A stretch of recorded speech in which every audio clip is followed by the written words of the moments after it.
residents who so frequently have tuned in over the past number of years to listen to Leadership Matters. Leadership Matters is a popular, interactive program carried simultaneously across several media platforms, including Facebook, YouTube, etc. I must say thanks to all those who every week tune in for their continued interest. Tonight, we will focus primarily on the agricultural sector and the critical role it plays in providing food security for our citizens and residents, income for our farmers and farm produce vendors. It is in this vein that I wish to outline how the targeted investments of your government, including our comprehensive stimulus packages, have been helping our farmers and fisher folks. Before we go there, however, I want to provide an update on 3 elements of our second stimulus package. These are the Income Support Program, the Fuel Subsidy Program, and the Disability Support Program. With respect to our Income Support Program, a third round of payments under this program was made. The sum in this case was $2.6 million, which were paid out yesterday. Thus far, a total of 2,973 persons have benefited from this program, which has so far recorded a total payment over the last 3 months of $7.7 million since its launch. With respect to the Fuel Subsidy Program, a total of 118 individuals have submitted applications to the Ministry as of the 15th October 2021. The total payout to date is $129,800. Under the Disability Support Program, the Treasury has made a third round of payments to 155 applicants. The total payout to date is $248,000. $233,000 were paid directly to individual applicants, and a further $15,000 was paid to Addie's Place. The food truck vendors at North Square Street, a total of 4 applications have been received and approved by the Ministry. These 4 vendors have all received their entitlements. I turn now to the agricultural sector in brief. Our government appreciates the importance of agriculture in the delivery of a better quality of life to our people. Food is a basic human need. We cannot survive without it. Yet we are challenged around the world to have it in adequate quantities and simultaneously at affordable prices. Today, supply chains around the world continue to be disrupted by COVID-19, and backlogs are increasing. We will see a consequential adverse movement in the price of items in the food basket, linked inter alia to increase in transportation costs as fuel prices trend upward, and costs of goods are likely to increase as a consequence of the supply chain disruptions and shortages due to climate change. In the medium and long term, our challenge is to produce more of what we need to feed ourselves. We need to produce, store, and distribute food at affordable prices, and that is local food. From a health perspective, a conscious effort has to be made by all of us to include more fresh fruits and vegetables in our diet. Fresh food is to be preferred over processed foods. Foods that are low in salt and sugar are better for our health and wellness. A determined effort is required by our farmers and fishers to produce more of what we need.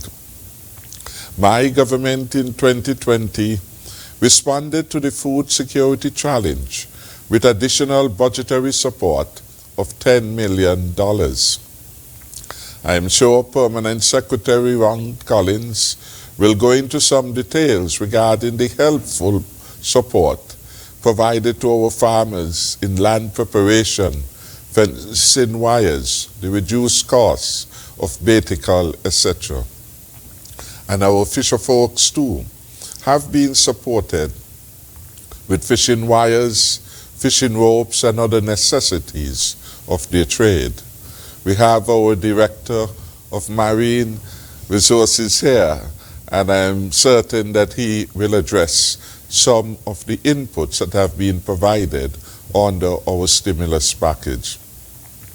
In 2021, we increased the budget support to the agricultural sector while maintaining the customary support of duty-free concessions and items such as farm vehicles, the removal of VAT from agricultural inputs, including seeds and other implements. As more persons have taken advantage of the opportunities we have provided to earn through farming, we have seen new farms coming on stream in St. Paul's, in Sadler's, Tabernacle, Keon, etc., to name a few communities, and we of course welcome this initiative and development.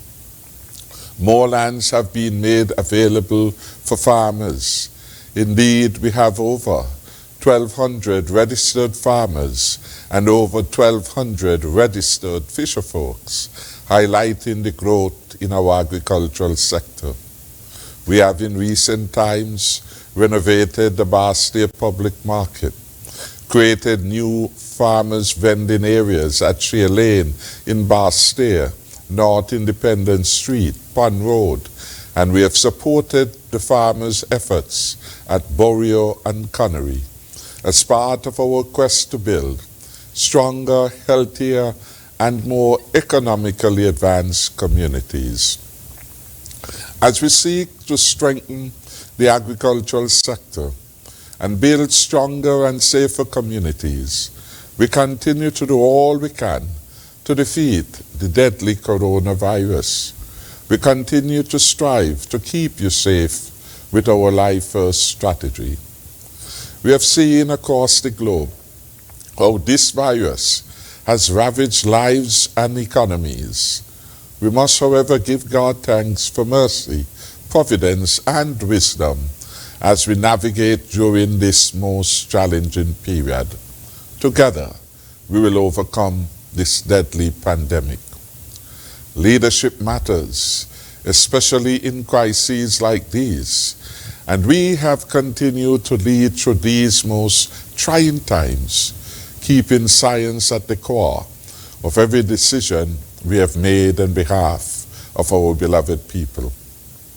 We have been through border closures, lockdowns, and extended curfews early in the fight to contain this virus, and now continue to see a gradual easing of the restrictions as we increase the threshold of population immunity through vaccination.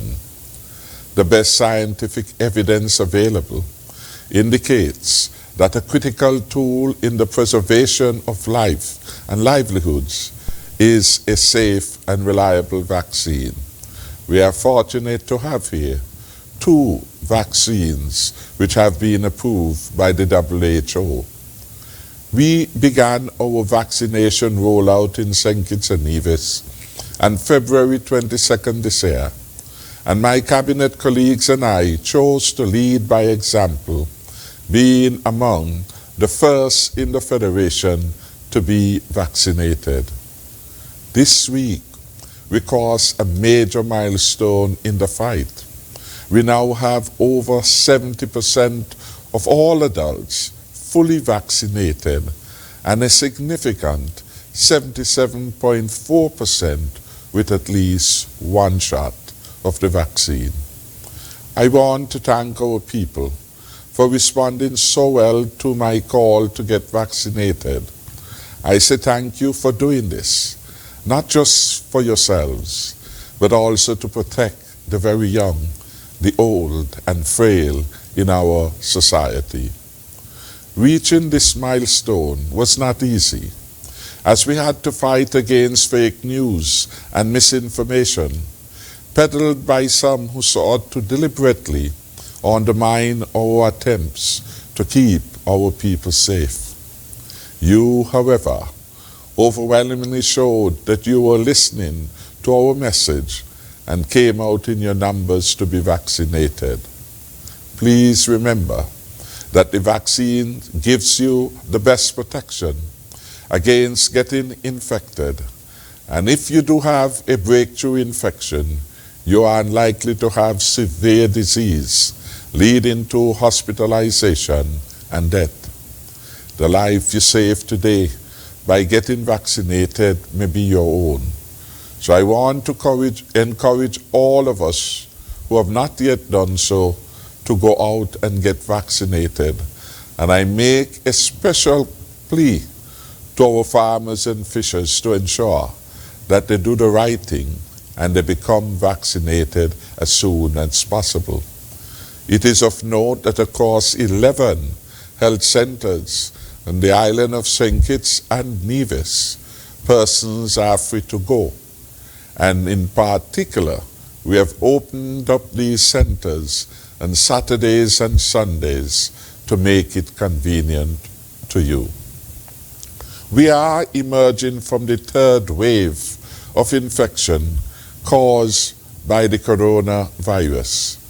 Unfortunately, so far in this fight, we have lost 21 souls too many. Our thoughts and prayers are with the families and friends of the departed. COVID-19 is real, and we must take every reasonable measure to protect ourselves and our families.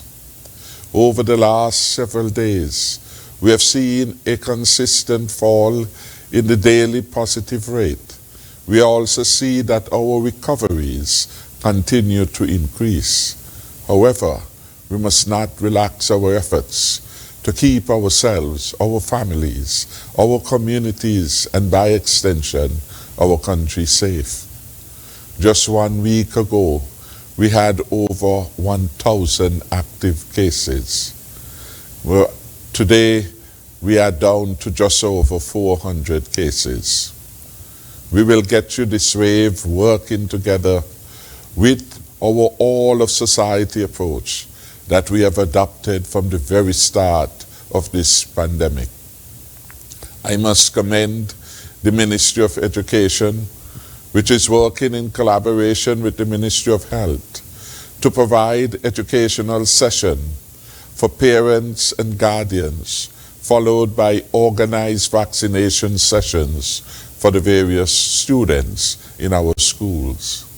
However, you do not have to wait on these sessions or scheduled dates. You can take your child in tomorrow to get vaccinated. As we move into the holiday season, we know that relatives and friends who were kept away last year will be anxious to return home to St. Kitts and Nevis.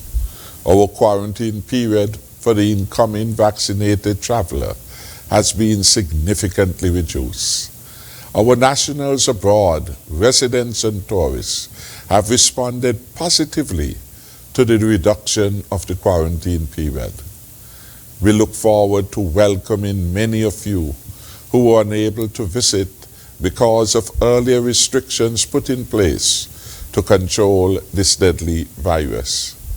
I urge each and every citizen and resident to come out and be vaccinated, as this is still the best tool we have in the fight against the pandemic. I make a special appeal to all our essential workers who are not yet vaccinated to go out and do so. I also encourage everyone to continue to stay protected with the use of non-pharmaceuticals, hand sanitizing, wearing a mask, and keeping a safe distance from others. We look at the examples of Israel and Denmark, and we are advised that it was their high vaccination rate and the adherence to mask wearing that have allowed them to achieve a wonderful success in the efforts at reopening.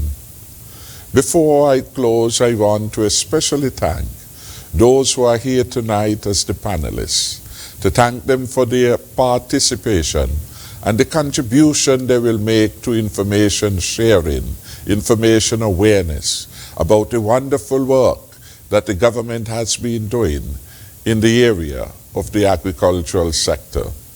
Let me in particular thank my cabinet colleague, the Honorable Alexis Jeffers, our Federal Minister of Agriculture, for being here tonight. Equally, I thank the Permanent Secretary, Mr. Ron Collins, for his work so far in the Ministry of Agriculture. I recognize and thank Dr. Mark Williams, our Director of Marine Resources. Of course, we have with us Dr. Tracy Challenger, Acting Director of Agriculture. And we are especially delighted that Mr. Daniel Otterton, a farmer himself, an FAO consultant, is among the panelists. I have every expectation that you will find this session informative and very useful. So thank you again for joining us for Leadership Matters tonight. May God bless you and your families.